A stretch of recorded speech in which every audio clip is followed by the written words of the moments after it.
ایک ساتھی نے سوال پوچھا کہ امام آ کر مصلی پر بیٹھ جاتے ہیں، ان لوگوں کو زبردستی بٹھاتے ہیں اور تکبیر کے اول پر کھڑا نہیں ہونے دیتے۔ یاد رکھیے، بہتر یہ ہے کہ اول تکبیر میں جیسے ہی تکبیر شروع ہو تو کھڑے ہو جائیں نمازی، امام بھی کھڑا ہو جائے۔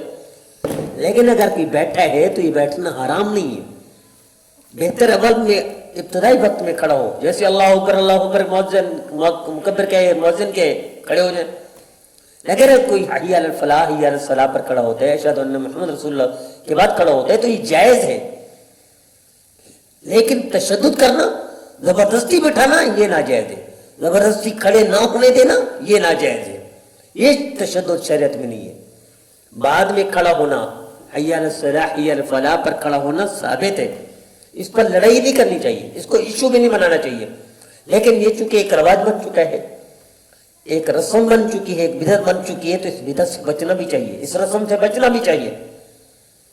اگر یہ رسم نہ بنتی، یہ بدعت نہ بنتی تو کوئی حرج نہیں تھا، حی علی الفلاح پر کھڑے ہوتے، حی علی الصلاح پر کھڑے ہوتے، گنجائش تھی۔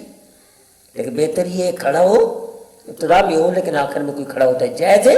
اس پر تشدد کرنا، لڑائی کرنا، جھگڑے کرنا، اس کو ایک رسم بنا لینا، اپنے مسلک کا حصہ بنا لینا، اپنے مذہب کی بنیاد بنا لینا، یہ جائز نہیں، شریعت اس کی اجازت نہیں دیتی۔ اللہ ہمیں نبی کریم صلی اللہ علیہ وسلم کی اور سنت پر عمل کرنے کی توفیق عطا فرمائے۔